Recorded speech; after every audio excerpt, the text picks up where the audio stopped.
Ça a commencé assez tôt, quand j'avais à peu près 7-8 ans, parce que je n'étais pas comme tout le monde, donc j'entendais du vaurien, des trucs comme ça, puis je me posais beaucoup de questions.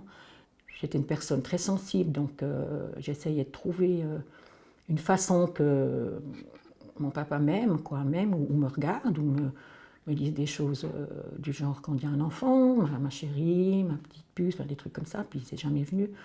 Donc ça a été assez difficile, mon jeune âge a été assez difficile. Pour ma maman, ça allait, quoi, mais c'est vrai qu'elle elle était soumise à mon papa, donc ça avait aussi du mal, elle avait aussi du mal à me prendre dans ses bras, enfin, elle ne prenait pas, elle ne faisait pas de bec. Si je lui faisais une bise, elle mettait la tête en l'air, il partait dans l'air, dans le vide. Et puis si je lui disais que je l'aimais, elle me dit si tu m'aimes, va faire la vaisselle. Comme je suis née dans une famille de commerçants, j'ai commencé à travailler tôt. J'avais à peine 12 ans. Et puis avec tout ça, moi qui recherchais tout le temps l'amour, il y avait une famille qui travaillait avec nous, il y avait des garçons, un qui avait 4 ans de plus que moi, puis un plus jeune. Là, à presque 12 ans, j'ai été abusée pendant 4 ans par cet employé de mon père. Et moi, j'ai jamais rien dit, parce que déjà, je ne savais pas ce qui m'arrivait. Et puis, ça a été difficile pour moi, parce que mon père voulait un garçon, donc il était tellement gentil avec lui, tout ce que je voyais comme il faisait avec, qu'il ne faisait pas avec moi, quoi. Et puis un jour, on n'avait pas le droit d'aller au bureau demander des choses, donc à quelle heure on commence à travailler le lendemain, des choses ainsi. Puis un jour, on travaillait, quoi, puis on avait fini, puis lui, il n'était pas là, il était à l'étage où il y avait cette famille qui logeait dans un appartement attenant à l'entreprise. Et puis ma sœur m'a dit, mais va demander à quelle heure on commence demain, il faut rentrer ici et ça. Je suis montée. Il m'a vu, il avait des yeux mais impressionnants, quoi. Ils m'ont fait très peur. Et puis il m'a dit 4 heures. Et bon, je suis partie. Après on est rentré à la maison, puis arrivé à la maison, je commençais déjà à avoir peur, quoi. Puis il est entré, puis je lui ai dit ça va.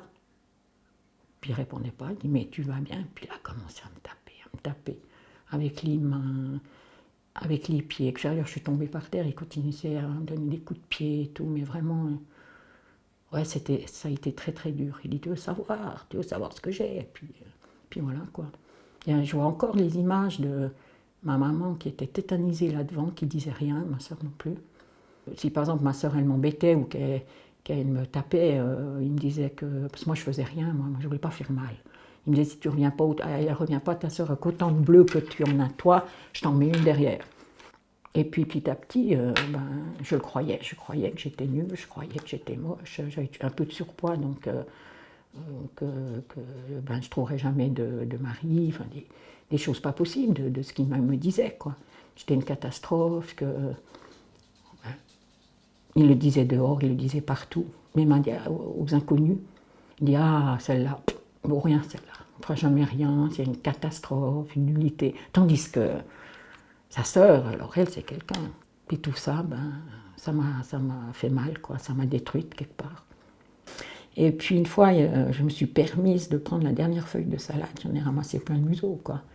Ça se fait pas, t'as pas le droit de prendre la dernière feuille et tout, c'est moi, et c'est ça, et comme ça, quoi. Donc c'était un peu pour tout et rien, s'il était fâché, je sais pas.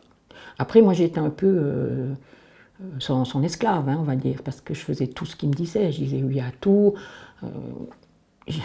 jusqu'à même lui trouver des femmes, parce que mon père c'était un homme à femme. Puis aujourd'hui, j'essaie d'avancer encore et encore, et je vois qu'il y a beaucoup de choses, une parole, une image, une odeur, des choses qui reviennent en pleine face, comme on dit, l'effet miroir. Et c'est difficile à gérer. Je ne sors pas le soir, j'ai peur qu'on me fasse du mal. Puis je dors avec la lumière. Donc j'ai beaucoup d'idées mortifères en me disant ça sert à quoi de continuer, de toute façon j'ai jamais rien fait de bien. Alors quand je suis en bas, c'est ça qui ressort le plus. Après, je pense à ma fille qui a vécu beaucoup de choses aussi, de par mon mal-être à moi. Donc elle a dû se débrouiller seule. J'étais mariée 2 fois, le deuxième mari avait 4 enfants, donc j'ai incorporé dans une famille de 4 enfants. Donc ça a été très dur pour elle. Et moi, je voyais que mon mari, en plus il était alcoolique, donc il fallait que je l'aide. Ouais, ça a été une vie vraiment incroyable, quoi, mais pas dans le bon sens d'incroyable. Incroyable que... Pourtant, quelqu'un m'avait dit que le bon Dieu ne donnait pas plus qu'on peut supporter. Alors, moi, j'ai trouvé qu'il a eu la main lourde cette fois. Hein. Mais bon, je suis toujours là. Malgré que j'ai fait 2 tentatives de suicide et ils ne m'ont pas voulu en haut, alors je suis encore là. Et puis, je suis fière de moi maintenant parce que de ce que j'ai vécu, de ce que je sais, je le donne aux autres pour les aider. Ouais, je redonne ce qu'on m'a donné quelque part, les bienfaits qu'on m'a fait.